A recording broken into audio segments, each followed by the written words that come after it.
आप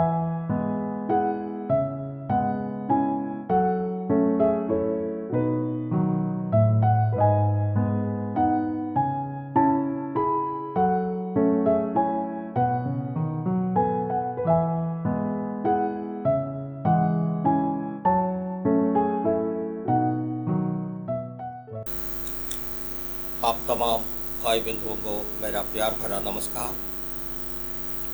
पिछले एपिसोड में इसराइल का कनान यात्रा के बारे में चर्चा कर रहे थे। इस यात्रा का कुछ विशेष बातों को हम आगे देखेंगे। आप हमारे साथ बने रहिए।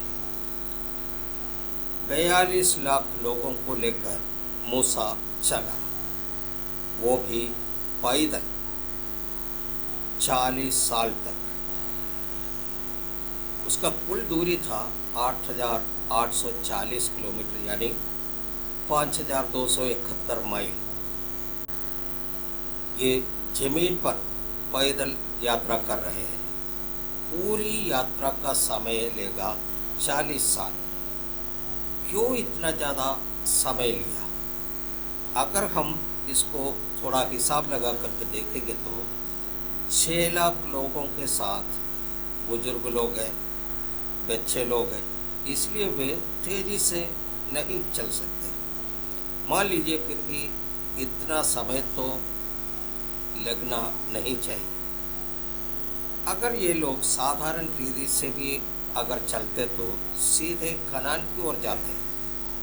तो 1 साल 2 महीना में पहुंच जाना चाहिए। जैसे नॉर्मल पेस में मान लीजिए 20 किलोमीटर एक दिन में चलते तो करीब 442 दिन लगता। 442 दिन का मतलब है कि 1 साल 2 महीना, लेकिन इन लोगों को 40 साल लगा। क्यों? है परमेश्वर और मूसा के विरुद्ध इनका अनाज्ञाकारिता, कुड़कुड़ापन, इनका अक्कड़, इनका बगावत आदि। इसलिए परमेश्वर ने इनको जंगल में भटका दिया, घुमाता रहा। जिस रास्ते से गया उधर से दोबारा घुमाया।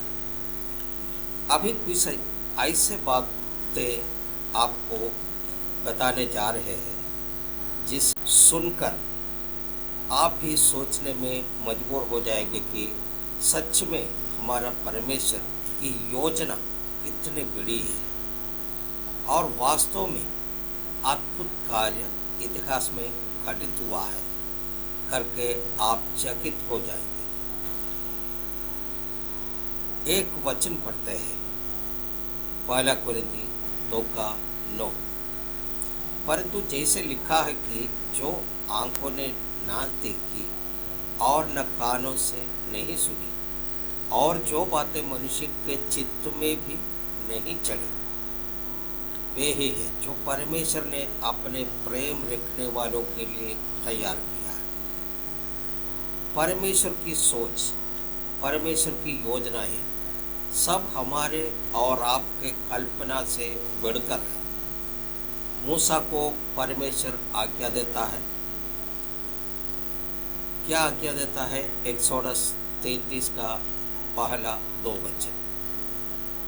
फिर यहोवा ने मूसा से कहा, तो उन लोगों को जिन्हें मिस्र देश से छुड़ा लाया है संग लेकर उस देश को जा जिसके विषय में इब्राहिम, इसहाक और याकूब से शपथ खाकर कहा था कि मैं उसे तुम्हारे को दूंगा और मैं तेरे आगे आगे एक दूत को भेजूंगा और कनानी, एमोरी, हित्ती, परिच्ची, हिब्बी और यबूसी लोगों को बरबस निकाल दूंगा।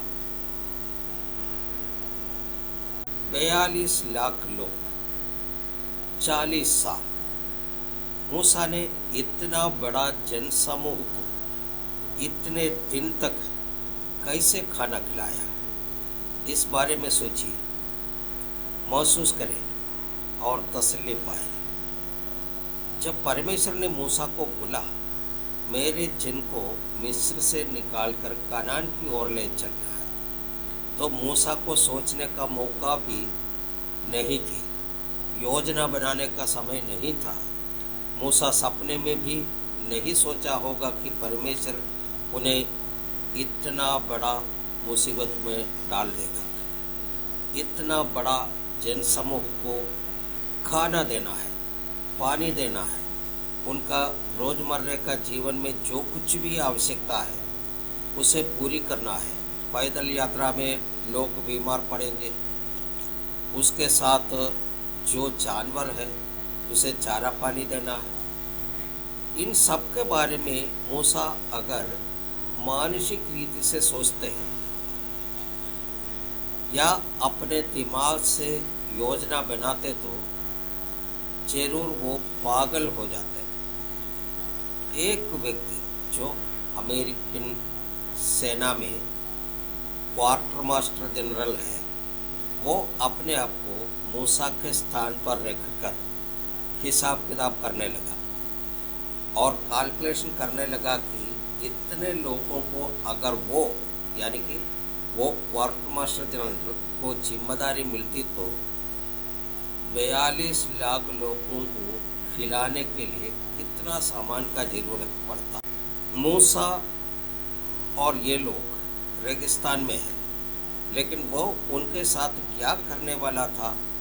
उन्हें खाने खिलाना था और 42 मिलियन लोगों को खिलाने के लिए बहुत सारे खाना चाहिए।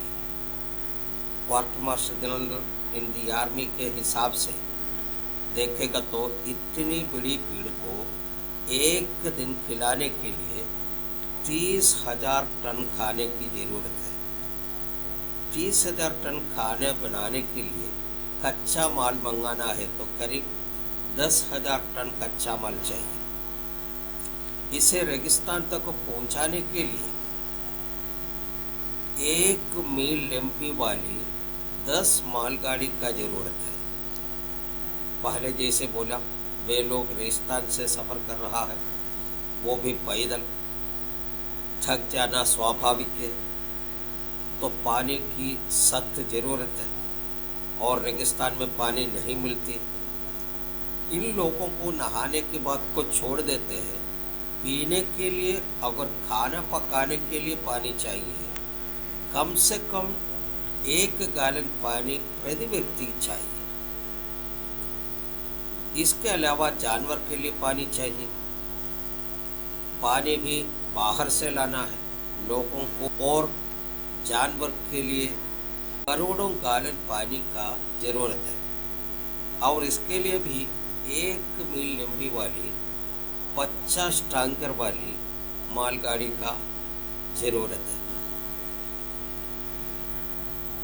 ये सब समस्या सुलझाकर आगे बैठा तो यहाँ पर उससे भी बड़ा समस्या आ खड़ी होगी। लाल समुद्र पार करना है।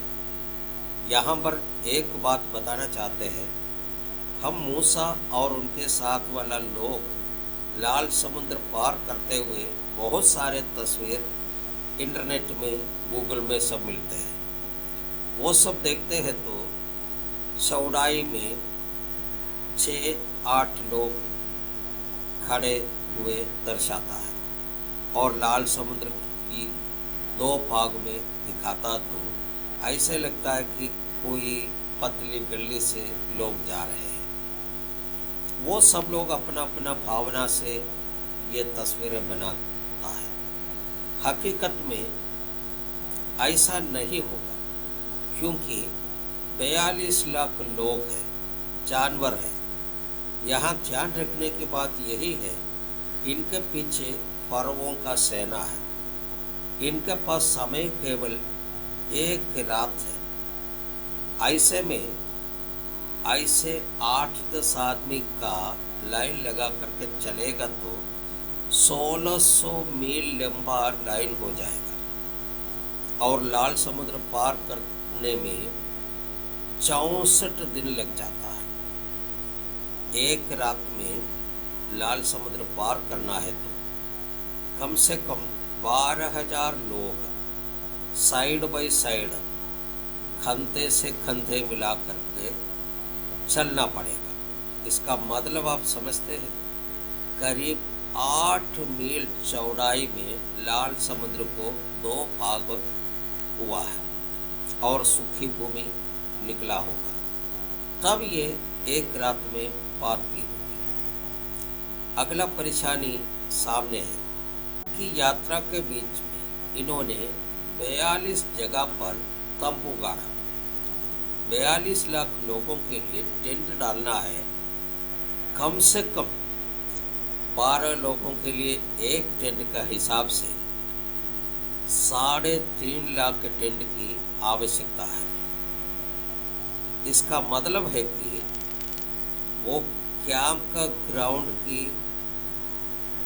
जो जरूरत साइज होगा, एक रोड आइलैंड है उनका 1/3 चाहिए होगा, यानी कि 750 स्क्वायर किलोमीटर लंबा होना चाहिए। सोचिए, कैंपिंग के लिए इतनी जगह। इसके अलावा ये 750 स्क्वायर किलोमीटर में फैला हुआ जगह पर रोशनी देना है।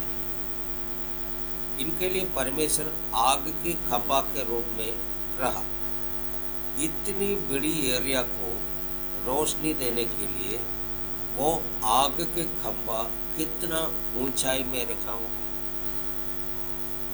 मैं आपसे सवाल करना चाहता है, क्या मूसा इतना बड़ा बोझ उठाने के लिए वो निकलने से पहले तैयार था? मैं समझता हूँ कि नहीं, लेकिन परमेश्वर ने मूसा के लिए योजना संभव कर दिया, क्योंकि मूसा परमेश्वर पर विश्वास किया और भरोसा किया। क्या आप अभी भी ये सोच रहा है कि परमेश्वर आपके समस्या दूर नहीं कर सकता, आपके आवश्यकताओं को पूरा नहीं कर सकता? आपका जीवन के लिए सफर में, आपका सेवकाई में, आपका हर एक आवश्यकताओं को परमेश्वर पूरा करेगा। जरूरत है केवल आपका परमेश्वर के ऊपर भरोसा और आपका समर्पण। इस एपिसोड को यहाँ पर समाप्त करते हैं।